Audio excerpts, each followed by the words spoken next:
नमस्कार दोस्तों, blood tax के आज के बहुत ही ज़्यादा भूतिया से बिल्कुल डिफरेंट से एपिसोड में आप सभी लोगों का बहुत बहुत स्वागत है। जी हाँ दोस्तों, आज का ये वीडियो बहुत ही ज़्यादा डिफरेंट सा और हमेशा की तरह खौफनाक है, क्योंकि आज का ये वीडियो जुड़ा हुआ है एक ऐसे परिवार के साथ जो कि जॉइंट फैमिली में खुशहाली की ज़िंदगी काट रहे थे। कभी भी नहीं सोचे थे कि हमारे साथ कुछ ऐसा हो जाएगा हमारे इतने नज़दीकी लोगों की वजह से। कन्फ्यूजन हो रहा होगा ना, और नहीं करूँगा, शुरू से शुरुआत करते हैं। एक परिवार, शुभम नाम के लड़के का परिवार, जो कि जॉइंट फैमिली में काफी समय से राजस्थान में रहा करता था। फिर एक टाइम ऐसा आया कि वो पूरे सब लोग एक साथ मिलके कोलकाता में शिफ्ट हो गए। ये बिजनेस करने वाले लोग थे, इसीलिए कोई एक जगह पर रहना इतना ज्यादा इंपॉर्टेंट नहीं था। इसलिए इन लोगों ने सोचे कुछ काम ऐसा पड़ा हुआ कि हम लोग कोलकाता शिफ्ट हो जाते हैं। इन लोगों को कोलकाता शिफ्ट हुए काफी साल हो चुके थे, और इस परिवार में दादा दादी, मम्मी पापा शुभम के, बुआ फूफा जी, शुभम के कजिन्स, उसके भाई बहन, इतने सारे लोग रहा करते थे। अच्छे से अपनी जिंदगी काट रहे थे, किसी भी तरह की कोई परेशानी नहीं थी, और सब लोग एक दूसरे को समझकर जिंदगी में आगे बढ़ते थे। बस इसी तरह से एक दिन आया कि इन लोगों ने डिसाइड किया कि हम लोग राजस्थान चलते हैं, थोड़ा ऐसा पिकनिक वगैरह मना के आएंगे। आखिरकार वहीं के हैं, तो वहां पे कुछ जगहों को इन लोगों ने शॉर्टलिस्ट की और वहां पर घूमने के लिए निकल गए। मस्त घूमे, 10 दिन तक वहां पर एंजॉयमेंट किए, और 10 दिन बाद वो लौट कर कोलकाता अपने घर में पहुंच गए। अब जब अपने घर पहुंचे तो ये शुरू के 2 दिन थे वो पूरी तरह से नॉर्मल गए। तीसरे दिन थी दिवाली। ये रात इनकी नॉर्मल नहीं होने वाली थी। दिन भर से सारा काम हुआ, थकान हुई, रात में पूजा सेलिब्रेशन हुआ, और जब ये लोग सोने गए तो ना इनकी मम्मी को, शुभम की मम्मी को, अपने घर के बाहर वाले हिस्से से किसी के जोर जोर से रोने की आवाज सुनाई देने लगी। अभी रात के लगभग 1:30 बज रहे थे। शुभम की मम्मी हैरानगी से उठी, शुभम के पापा को उठाई, लेकिन उनको कोई आवाज नहीं आ रही थी। अपने बेटे शुभम को उठाई, लेकिन शुभम को भी कोई आवाज नहीं आ रही थी। जबकि दूसरी तरफ मम्मी को लगातार बाहर की तरफ से आवाज सुनाई दे रही थी। अब क्या होता है कि दूसरे रूम में दूसरे लोग सो रहे थे, तो जो शुभम के पापा थे शुभम की मम्मी को बोलते कि देखो, हो सकता है कि दूसरे रूम से किसी की आवाज आई होगी, या फिर तुम्हारा वहम होगा। दिन भर से बहुत ज्यादा काम हुआ है, तो वो चीज दिमाग में बैठ गई है, थकान दिमाग में बैठ गई। तुम आराम करो, आराम से सो, कल फिर से जल्दी उठना है, और दिवाली का जो दूसरे दिन का जो भी पर्व रहता है वो हमको सेलिब्रेट करने की तैयारी करना है भाई। ऐसा बोल के ना वो सो गए। वो खुद नींद में थे, शुभम की भी नींद लग गई, वापस से सोने के लिए चली गई। और ठीक 15 मिनट बाद वापस से किसी की रोने की आवाज सुनाई दी, लेकिन इस बार घर के बाहर से नहीं, घर के अंदर से, और काफी ज्यादा नजदीक से। ऐसा लग रहा था कि इनके कमरे के दरवाजे के पास में ही खड़े होके कोई बुरी तरह से रो रहा है। इन्होंने अपने हस्बैंड और अपने लड़के को उठाने से पहले सोची कि मैं खुद दरवाजा खोलकर देखती हूँ ताकि पता चल जाए कौन है, क्योंकि अगर मैंने इनको उठा दी तो ये लोग फिर से बोलेंगे कि तेरा वहम है। ये उठी, दरवाजा खोली और बाहर की तरफ देखी तो कोई भी नहीं। सब लोग अपने अपने कमरे में सो रहे हैं। ये और आगे बढ़ गई, हॉल तक पहुंची, कोई भी नहीं। दरवाजा मेन वाला खोली और बाहर की तरफ देखी तो बाहर भी कोई नहीं। यानी केवल आवाज ही सुनाई दे रही थी, लेकिन दिखाई कोई नहीं दे रहा था। बस ये सो जाती है और इस रात को खत्म कर देती है। अगले दिन उठती है और ये सारी बातें उनके जहन में घूम रही थी कि आखिर कौन रो रहा था जिसकी आवाज किसी को नहीं आ रही थी और मुझे ही बार बार आ रही थी, और वो देखने के बाद दिखाई भी नहीं दे रहा था। खैर, अब ये वाला दिन कट गया। अब रात का वक्त आया। रात के वक्त में सेम टू सेम चीज इनके साथ रिपीट हुई। तो फिर अगले दिन इन्होंने अपने हस्बैंड को बताया कि ये प्रॉब्लम हो रही है, मुझे पता नहीं ऐसा क्यों बार बार किसी का सुनाई दे रहा है, आप क्यों नहीं समझ रहे। फिर हस्बैंड बोलते कि देखो, 2-4 दिन से बहुत काम चल रहा है, इसलिए तुम्हारे सबकॉन्शियस माइंड में वो चीज बैठ रही है, तुम्हारे दिमाग में थकान आ रही है, इसलिए तुमको ऐसा लगता है कि कोई ना कोई है जो रो रहा है, लेकिन ऐसा नहीं होगा। लेकिन जिस दिन हस्बैंड जी ने मना किए कि कोई नहीं होगा, तुम्हारा वहम है, उसी रात को आज मतलब शुभम की मम्मी को कुछ सुनाई नहीं दिया, बल्कि शुभम के पापा को सुनाई दिया। और क्या, उनका खुद का नाम उनको सुनाई दिया कि उनका नाम लेके कोई उन्हें पुकार रहा है। यह आवाज बहुत ही ज्यादा जानी पहचानी थी, और ये आवाज शायद उनके पिताजी की थी, यानी कि शुभम के दादाजी की। उनको ऐसा लगा कि पिताजी बुला रहे हैं, किसी चीज की जरूरत होगी। उठे और जैसे ही अपने डैड मॉम के कमरे में वो गए और देखे तो पाए कि वो दोनों बड़े आराम से सो रहे हैं, नहीं जागे हुए। तो फिर इनको किसने आवाज लगाया? शुभम के फूफा जी के कमरे में जाके देखते हैं तो वो भी सो रहे हैं, और फिर दूसरे कमरे में जाकर देखते हैं कि किसी और ने तो नहीं बुलाया, लेकिन किसी ने भी नहीं बुलाया था। ये सोचने लगे कि ऐसा क्यों हुआ, या अगर सो गए। वापस से 10 मिनट बाद फिर से आवाज आई, फिर से उठे, फिर से गए, फिर से कोई दिखाई नहीं दिया। ये समझ गए कि 2 दिन से मैं जो इसे मना कर रहा हूँ वो गलती से मना कर रहा हूँ, उसमें मना करने वाला कोई सेंस नहीं है। वो चीज़ मुझे समझनी चाहिए कि कुछ तो गड़बड़ हो रही है। अब इनके साथ भी हुआ तो इनको विश्वास होना स्टार्ट हो गया। विश्वास होना स्टार्ट हो गया। अब क्या हुआ कि ये वाला दिन कटा है और अगला ही दिन आया है। इन्होंने सोचे हैं डाइनिंग टेबल में बैठ के कि मैं सारे लोगों को ये बात डिस्कस करता हूँ। ये बात वो डिस्कस करने ही वाले थे कि अचानक से जो लाइट्स थी वो ऑफ हो गई, मतलब लाइट गोल हो गई, लाइट चली गई। अब इन लोगों ने बोली लाइट कैसे चली गई यार। अब सब लोग अपना अपना ना मोबाइल ढूंढने, 3 साल पहले की घटना है तो मोबाइल तो सब था ही। मोबाइल ढूंढने लगे कि टॉर्च जलाओ, कुछ ढूंढो, हाँ, या फिर इन्वर्टर की बटन चालू करने के लिए देखो। जैसे इन्होंने अपना मोबाइल जलाया, मतलब शुभम के पापा ने, वो आगे बढ़ ही रहे थे तो क्या पाया कि बाहर जो स्विचेस होती है ना उसके पास में एक आदमी खड़ा हुआ है। ये दिखने में बड़ा ही डरावना, बड़ा ही अजीब। बाहर का मौसम थोड़ा खराब था, बिजली सी चमकी थी, तो मानो एक फ्लैश की वजह से उसका चेहरा और भी ज्यादा डरावना दिख रहा था। ये घबरा गए, जोर से चीखे। सभी लोगों को हैरानगी हुई, सभी लोगों ने उस तरफ अपना टॉर्च लेकर देखे तो किसी को भी नहीं पाए। वो सदमे में डूब चुके थे कि मुझे अभी अभी कौन दिखाई दिया। इतनी खौफनाक शक्ल लिए खड़ा आदमी, ये था कौन। लेकिन उतने में ही लाइट्स आ गई, सब लोगों का माइंड डाइवर्ट हो गया। इन्होंने सोचे कि शायद 2 दिन से मुझे वहम हो रहा है, रात में भी ठीक से नींद नहीं हुई है, वो आवाज़ मुझे बार बार आ रही थी, इस वजह से अगर नींद नहीं हो रही है तो दिमाग हमारा डिल्यूजन पैदा करना शुरू कर देता है। मेरे साथ भी कुछ ऐसा ही हो रहा है। इन्होंने ये बार बार सोचना शुरू कर दिया। और अब रात का वक्त आ गया। रात में सब लोगों ने अपना डिनर विनर कंप्लीट किया, सब लोग अपने अपने कमरे में गई हैं। दादा दादी भी अपने कमरे की तरफ बढ़े हैं कि दादी आगे की तरफ बढ़ी। दादाजी ने बोले कि रुको मैं मटके से पानी निकाल के लेके आता हूँ। वो मटके से पानी लेने के लिए गए। दादी जी जैसे ही अपने कमरे के अंदर एंटर की है, जोर से चिल्लाई और जमीन में धड़ाम से गिरी। समझ में नहीं आया किसी को क्यों ऐसा चिल्लाई।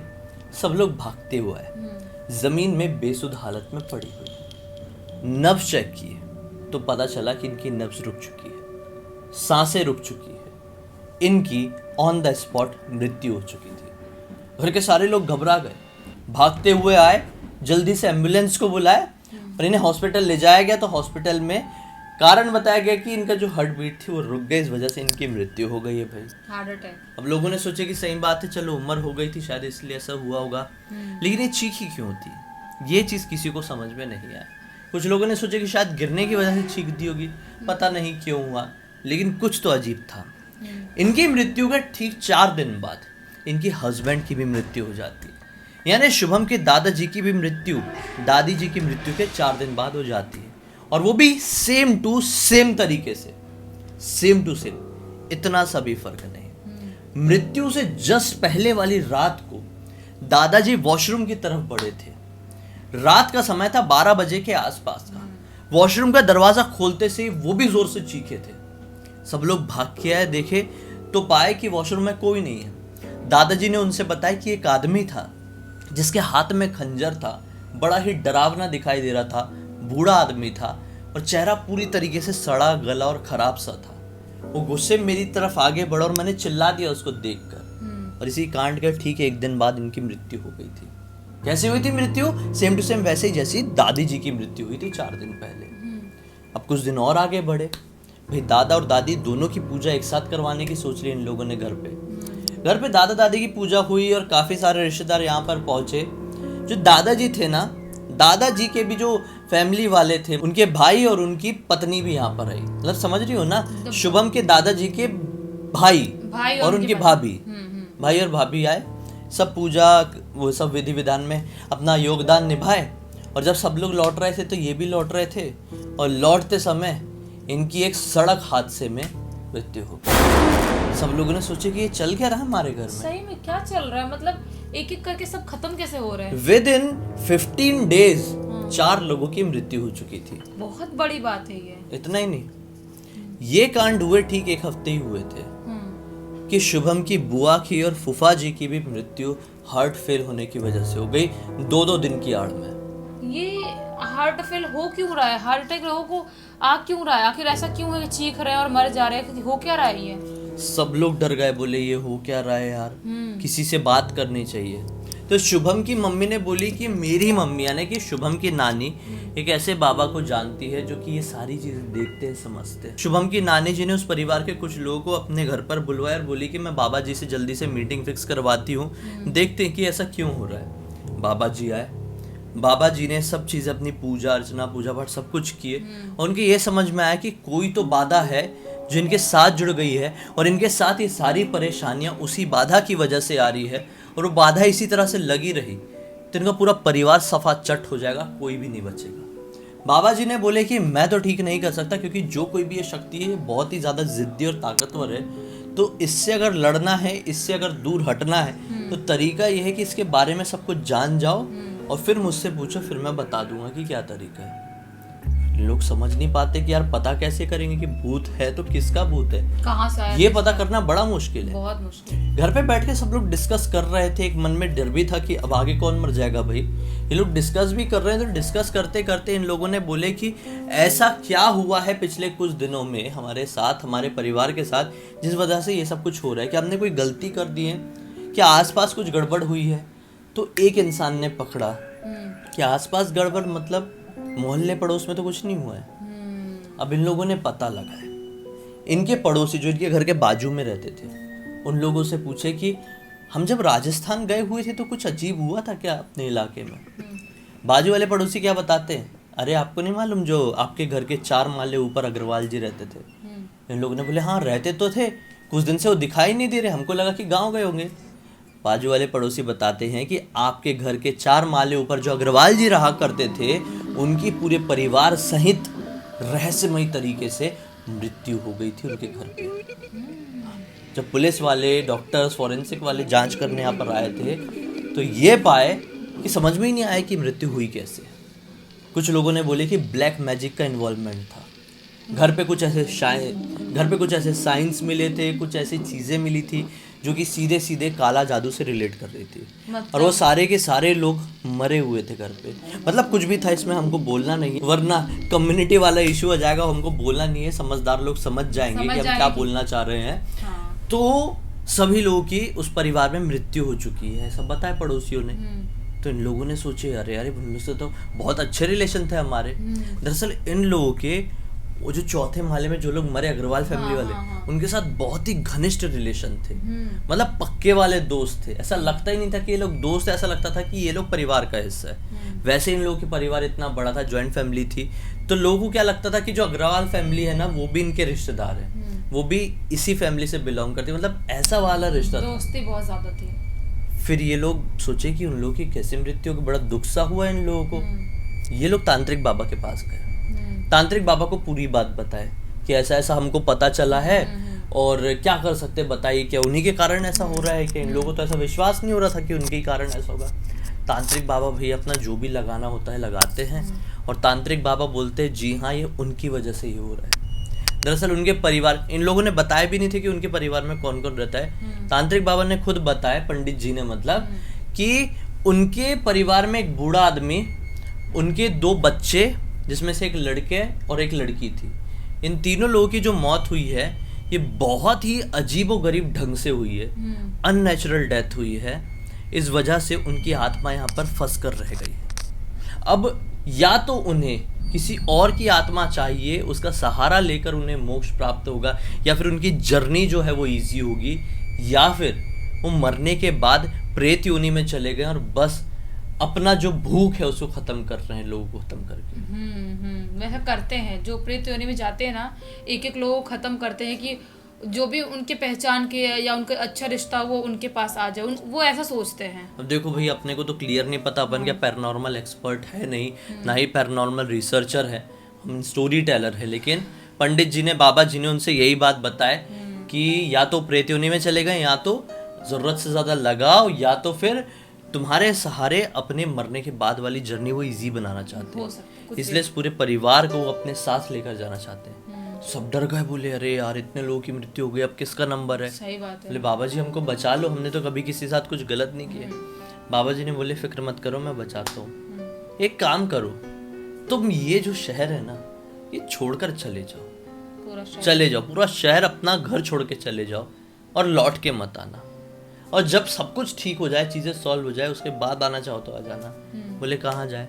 बाबा जी बोलते राजस्थान से हो ना? लोग बोलते हाँ। राजस्थान में मेहंदीपुर बालाजी के बारे में तो जानते हो ना? उनकी शरण में जो कोई भी जाता है, कोई भी भूतिया शक्ति, कोई भी नेगेटिव एनर्जी, राक्षसी ताकत किसी का कुछ नहीं बिगाड़ सकती। उनकी शरण में चले जाओ, उनके शहर, उनके गांव में जाकर रहो और बस ये शक्ति तुम्हारा कुछ नहीं बिगाड़ पाएगी। सब कुछ ठीक हो जाएगा। सब लोगों ने बात माने भाई उनकी, और जल्द से जल्द अपना सामान पैक किए और निकल गए।